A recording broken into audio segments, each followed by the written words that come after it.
Lady Eleanor Whitmore stood at the edge of the ballroom, watching candlelight flicker against the gold trim of the curtains, trying not to look as though she were counting the minutes until she could leave.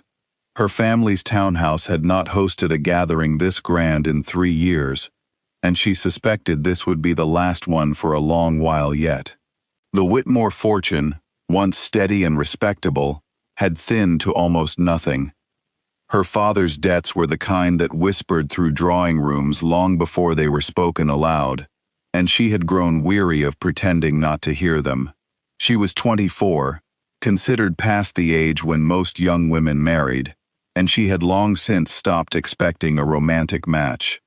What she hoped for now was simpler: stability, a household where the candles were not rationed, where the staff were paid on time, where her younger sisters might still have a chance at decent marriages despite their father's mistakes.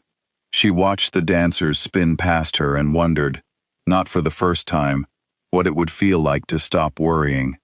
Across the room, Duke Edmund Ashcombe leaned against a marble pillar, a glass of untouched wine in his hand, watching the dancers with the detached patience of a man waiting for an evening to end. He was 31, tall, with the kind of composed stillness that came from years of practice rather than natural calm. His estate, Ashcombe Hall, had been losing money for 2 years. A poor harvest, a failed investment, and a steward who had quietly robbed him before vanishing to the continent had left him with land he could not properly maintain and tenants he could not properly pay. He did not want to marry for money. He had told himself this many times, in many quiet hours alone in his study. But pride did not keep roofs from leaking, and 3 nights earlier, his solicitor had laid the numbers before him, with the grim honesty of a doctor delivering bad news. Within a year, Ashcombe Hall would be sold to settle the debts, and nearly 400 people who depended on that land for their living would be scattered to find work elsewhere. He thought of the old groundskeeper who had taught him to ride as a boy, of the families who had farmed Ashcombe land for 3 generations, and he knew he could not simply let it slip away. It was his aunt, Lady Marchmont, who first suggested Eleanor Whitmore. She is plain-spoken, sensible, and her father carries a respectable name, even if his pockets are empty, his aunt said over tea one afternoon. She is unmarried at 24, which means she is either very particular or very unlucky. Either way, Edmund, you could do worse than a woman who keeps her own counsel and does not waste her words. He had not expected to like her. He expected a polite, businesslike arrangement, the sort that filled half the marriages among the families he knew. But when he was introduced to her that evening, and she met his eyes without the practiced flutter most young women offered him, something in him paused, just slightly, like a held breath. "Your Grace," she said, with a small, even curtsy. "Lady Eleanor." He studied her face, searching for the calculation he expected to find there. He found only tiredness, carefully hidden behind a steady expression. They danced once. She did not flirt, did not flatter, did not ask after his estate or his income, which struck him as unusual among the women paraded before him in recent months. When the dance ended, she thanked him plainly and returned to her place at the edge of the room, as though she had already decided not to hope for too much. 3 weeks later, after careful discussions between their families, the marriage was arranged. Eleanor's dowry was modest, but Edmund needed a wife of respectable birth, more than he needed money outright. A quiet, sensible marriage would let him restructure his finances without inviting public scandal or gossip. Eleanor's father, desperate to settle his own debts before they ruined the family name entirely, agreed swiftly, almost with relief. Eleanor herself was given little choice in the matter, though when her mother gently asked if she was opposed to the Duke, she answered only, "He seems an honest man. That is more than I expected to find." The wedding was small and practical, attended by close family alone.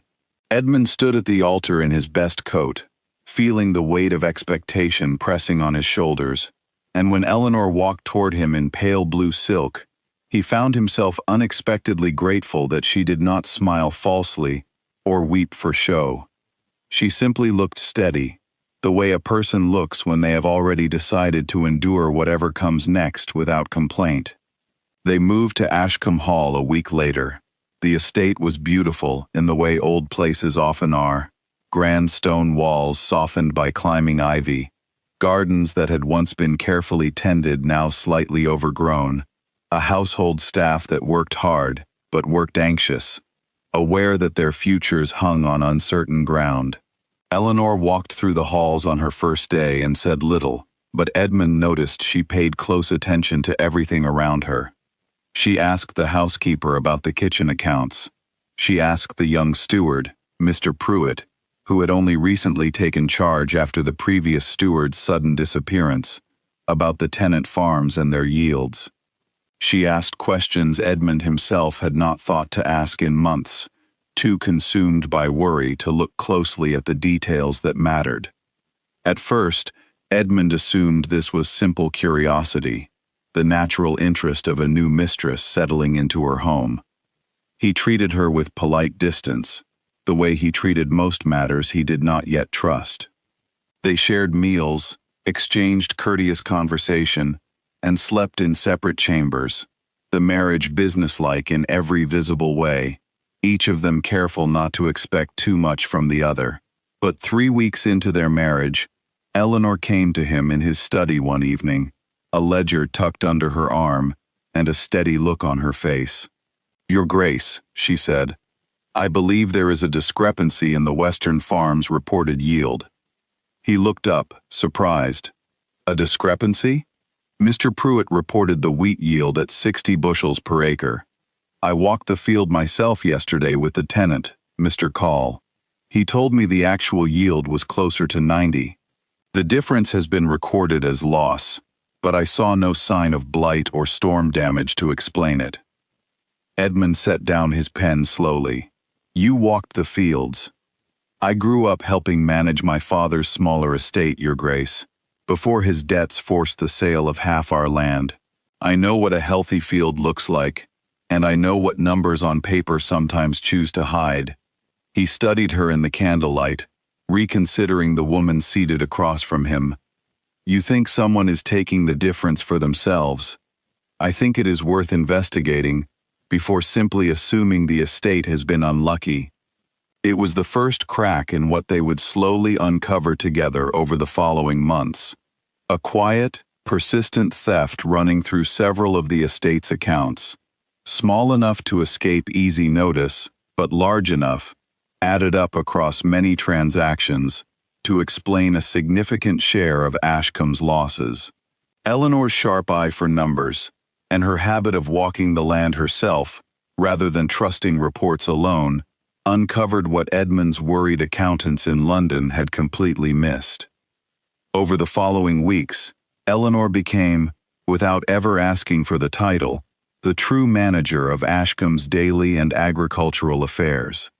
She reorganized the household budget, renegotiated contracts with 2 merchants who had been quietly overcharging the estate for years, and worked closely with Mr. Pruitt to learn which tenant farms were thriving and which needed support.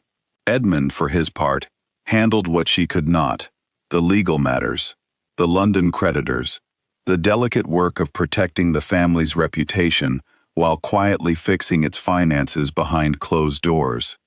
He began to seek her advice before making decisions, something he had not expected to do. He noticed the small furrow of her brow when she was thinking hard, the dry humor she allowed herself only when she trusted her company, the patience she showed the youngest kitchen maid who was still learning her duties and often dropped things from nerves. He began, without quite naming it to himself, to look forward to the hour each evening when they sat by the fire and reviewed the day's accounts together, their conversation slowly drifting beyond numbers and into smaller, gentler things. It was Eleanor who first noticed a strange pattern in old letters belonging to Mr. Pruitt's predecessor, found locked in a drawer of the estate office that no one had thought to search. The letters, exchanged between the former steward and a London merchant named Halloway, revealed an arrangement stretching back nearly 3 years. Falsified accounts, inflated repair costs, and yields reported far lower than they truly were, with the difference quietly sold off, and the profits split between the two men. The scheme had drained far more from Ashcombe Hall than Edmund had ever realized, and it explained gaps in the estate's finances that his solicitors had simply blamed on misfortune.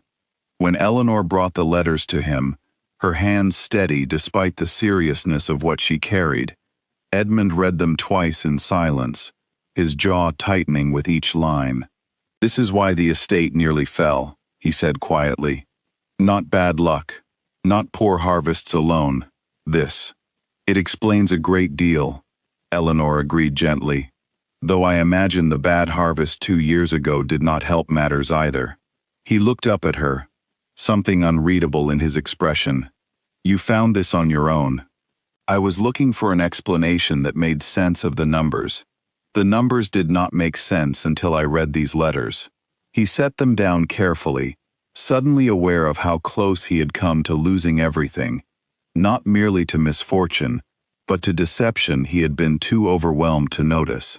And aware, too, that the woman sitting before him, whom he had married out of necessity, and treated for weeks as a convenient arrangement, rather than a true partner, had quietly spent her energy and attention saving the very estate he had married her to save.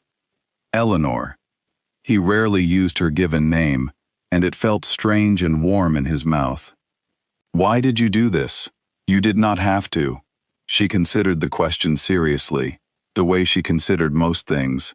"Because it is my home now too, Your Grace. And because I understand what it feels like to watch a family's fortune slip away through no fault of your own. I did not wish to watch it happen a second time." Something shifted in him then, quiet and certain, like a door opening that he had not known was closed. He had married her believing he was rescuing her family's reputation in exchange for the respectability his name could offer, while she had quietly repaired his finances and saved his estate in return. He had thought himself the one extending a hand. He realized now how mistaken he had been and how little credit he had given her. The legal proceedings against Halloway and the former steward took several careful months, handled quietly through Edmund's solicitors to avoid public scandal. A good portion of the stolen funds was recovered, and once the discrepancies in the accounts were finally corrected, Ashcombe Hall's true financial position proved far less dire than Edmund had once believed. Combined with Eleanor's reorganization of the household budget and her steady improvements to the tenant farms, the estate began, for the first time in 2 years, to show real signs of recovery. Through it all, the distance between Edmund and Eleanor had quietly closed. Their evening meetings over the account books had become something gentler, conversations that lingered long past the numbers, comfortable silences shared over tea, a private joke about Mr. Pruitt's habit of clearing his throat nervously before delivering bad news. Edmund found himself listening for the sound of her footsteps in the hall. Eleanor found herself, to her own quiet surprise, no longer counting the days until some imagined unhappiness might arrive. Instead, she found herself looking forward to ordinary evenings, to the warmth of the fire and the company across from her. The tenants noticed the change too. Where once they had whispered nervously about the estate's future, they now spoke with cautious hope. The new Duchess, they said, walked the fields herself, listened when they spoke of their troubles, and remembered their children's names. Mr. Call, whose honest report had first uncovered the discrepancy, told his neighbors that the Ashcombe estate had not seen a mistress like her in 3 generations. On the anniversary of their first month at Ashcombe Hall, Edmund found Eleanor in the garden, examining the roses that had finally been pruned back to health under her careful direction. The afternoon light was soft and gold, catching the edges of her hair as she bent over the flower beds. "I owe you an apology," he said, stepping closer.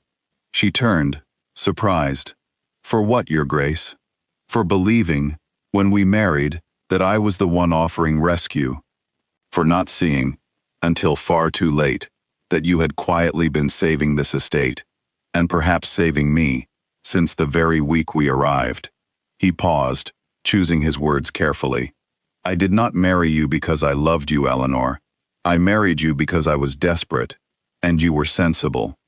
I find now that I am no longer desperate, and that sensible was never quite the right word for you at all." Eleanor's hand stilled on the rose stem. "What word would you choose instead?" "Remarkable," he said simply, without hesitation. "And I find that I have come to care for you a great deal more than a man is meant to care for a wife of convenience." She did not answer immediately, but the small, steady smile that crossed her face said more than words might have managed. "I did not expect to be glad of this marriage," she admitted softly. "I expected only to endure it.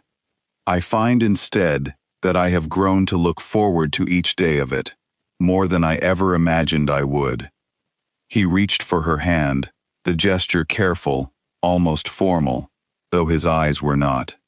"Then perhaps we might stop calling it a marriage of convenience." "Perhaps," Eleanor agreed.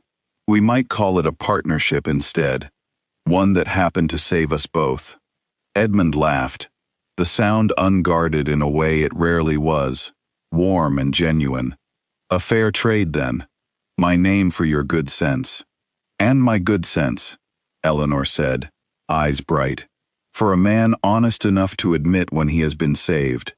By the following spring, Ashcombe Hall stood fully restored, not merely in its finances, but in the quiet warmth that had settled over its halls like sunlight through old windows. The tenants spoke well of the Duchess, who walked the fields herself, and listened when they spoke of their troubles.